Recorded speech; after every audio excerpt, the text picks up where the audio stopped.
Heureuse la mère qui t'a porté dans ses entrailles et qui t'a nourri de son lait. Alors Jésus lui déclara, heureux plutôt ceux qui entendent la parole de Dieu et qui la gardent.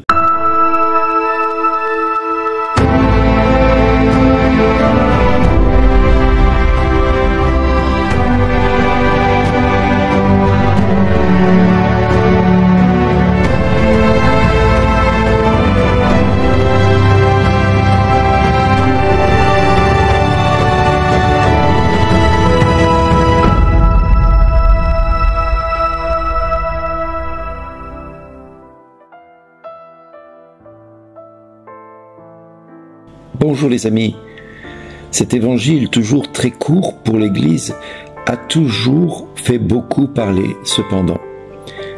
Pourquoi Jésus reprend-il cette femme qui vient de faire l'éloge de sa mère? Pourquoi semble-t-il dire que Marie ne compte pas? En tout cas, c'est comme ça que la plupart des personnes entendent cet évangile et c'est souvent ce que les hommes et les femmes vont se dire, mais punaise, on vient de faire l'éloge de sa mère et lui il dit non, heureux plutôt ceux qui entendent la parole de Dieu et qui la gardent. L'air de dire, Marie, oui c'est bien, mais c'est pas ça le plus important. En fin de compte, Jésus il aime tellement sa mère et il sait très bien ce qu'il lui doit, qu'il va rajouter à ceux qui font l'éloge de sa mère aussi le fait de ceux qui entendent la parole de Dieu et qui la gardent parce qu'elle est celle qui a entendu la parole de Dieu venir jusqu'à elle et qui l'a gardée en son sein, qui l'a gardée au tout début de sa naissance, au tout début de sa vie. Effectivement, Marie l'a portée dans ses entrailles. On dit d'elle qu'elle était le tabernacle vivant du Seigneur. On dit d'elle aussi que elle était l'arche d'alliance du Seigneur. Donc pour vous dire à quel point Marie était honorée au début de l'Église. Et effectivement, elle a gardé cette parole comme on garde, je dirais, le lait sur le feu. Elle veillait sur Jésus comme personne n'a pu veiller sur lui. Et j'ai envie de dire, heureusement que Jésus rajoute cela, parce que ça voudrait dire que elle s'est contentée qu'uniquement de le porter dans ses entrailles et de le nourrir de son lait. Non, elle a fait bien plus. Elle a entendu la parole de Dieu et elle l'a mis en pratique.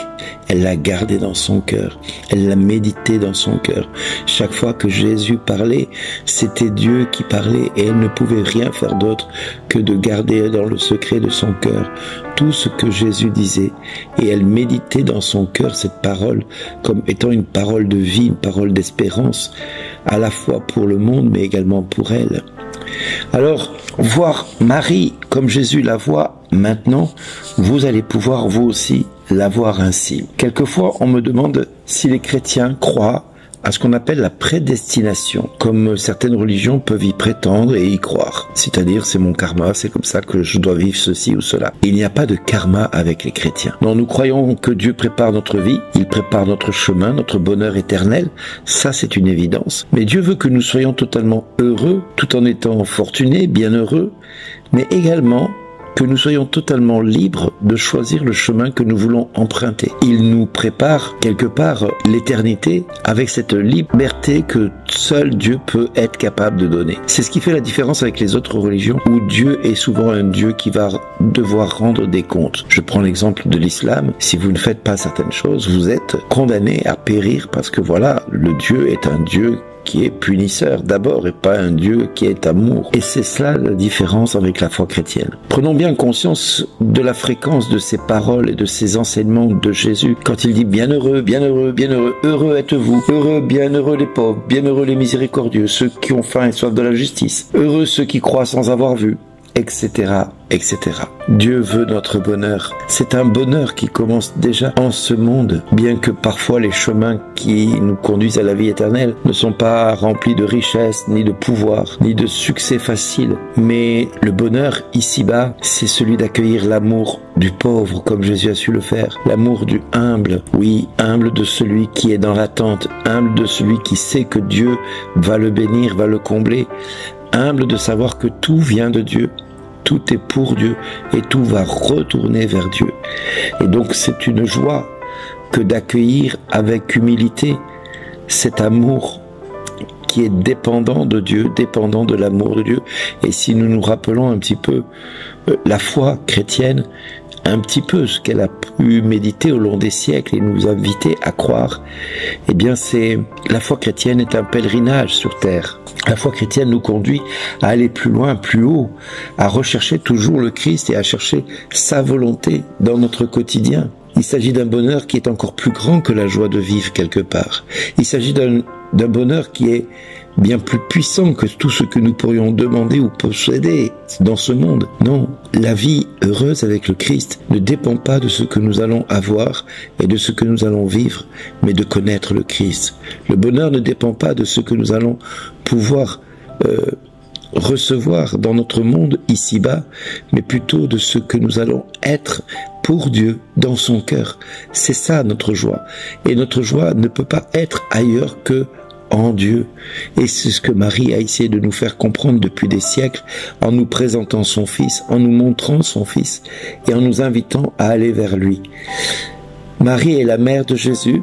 Non seulement elle est fortunée dans ce monde que de connaître ce rôle-là, elle est riche de cet amour-là, elle est riche de ce rang de mère, mais elle est également incroyablement bénie de savoir que cette mère-là a pu entendre de la part de Dieu « Maman » par son Fils.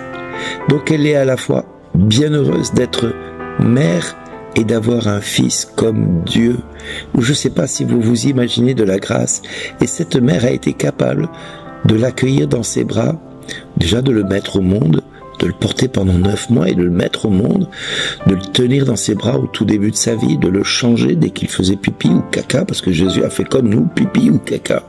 Elle le nourrissait de son lait, et oui, elle a veillé sur lui chaque fois qu'il commençait à marcher et qu'il tombait et qu'il pouvait se mettre peut-être à pleurer parce qu'il s'était fait mal. Et Marie a couru auprès de Jésus pour prendre soin de ce fils qui était Dieu quelque part. Mais imaginons cela pour nous si Dieu venait nous demander de prendre soin de son fils. Comment serions-nous à la fois exaltés et à la fois inquiet de déplaire à Dieu le Père, au risque de le perdre un jour et de ne plus savoir ce qu'il est devenu, et de le chercher pendant 3 jours et 3 nuits dans toutes les rues de Jérusalem, pour enfin le trouver dans le temple, lui-même, tout à fait non inquiet, à l'âge de 12 ans, et de voir sa mère inquiète et qui lui fait un reproche. « Mais mon fils, ton père et moi qui sommes là, nous t'avons cherché pendant 3 jours et 3 nuits. Te rends-tu compte de l'inquiétude que tu nous as fait ?» Et Jésus lui dit « Mais ne saviez-vous pas que j'étais aux affaires de mon père ?» L'air de dire « Maman, Marie, ma mission n'est pas ici-bas avec toi uniquement.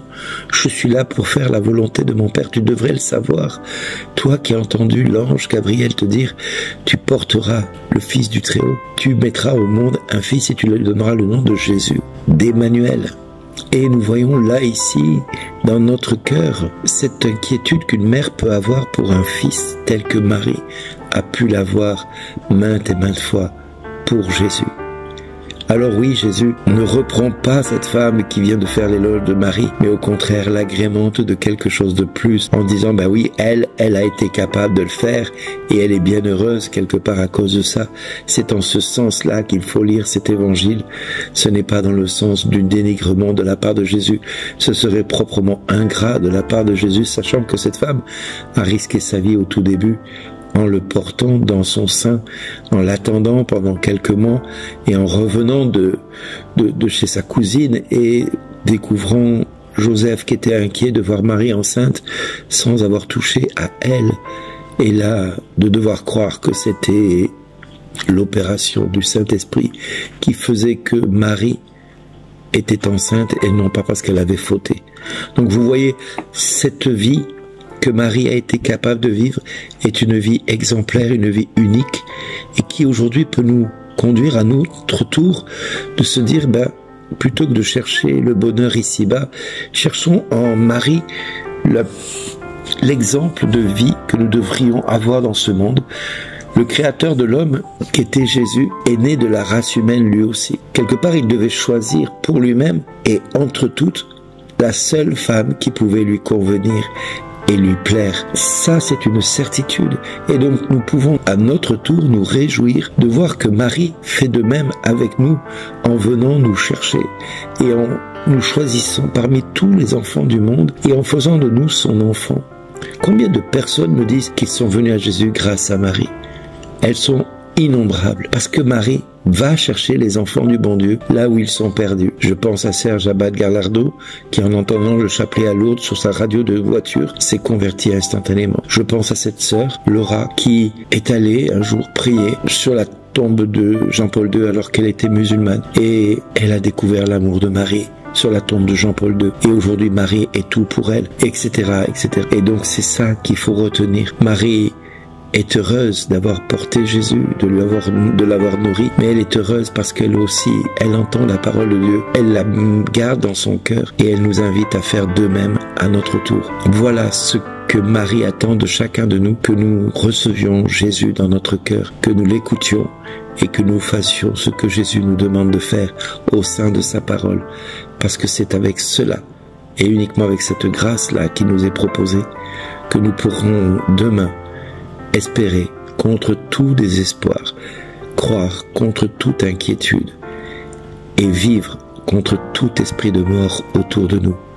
Voilà ce que Marie nous invite à vivre et à croire pour pouvoir voir la gloire de Dieu venir jusqu'à nous. Chers amis, Dieu s'est révélé pleinement en envoyant son Fils et en lui, il a établi son alliance pour toujours avec chacun de nous. Celui-ci est la parole définitive du Père qui s'adresse à nous, de sorte que nous n'avons pas d'autre révélation à attendre, mais c'est avec lui que nous allons découvrir la seule révélation qu'il nous faille avoir dans notre cœur. Nous sommes sauvés, nous sommes pardonnés, nous sommes aimés, nous sommes aujourd'hui proposés pour la vie éternelle, pas pour un prix Nobel, mais pour la vie éternelle, parce que Marie a fait le choix de garder la parole de Dieu après l'avoir entendue. Eh bien, à notre tour, soyons pour nos familles cette même grâce que Marie a été pour nous aujourd'hui, et réjouissons-nous de voir que Marie ne se contente pas du minimum, elle va toujours chercher un peu plus loin ceux qui sont les plus égarés. Croyons en cela, espérons en cela, et à partir de là, nous pourrons tout doucement espérer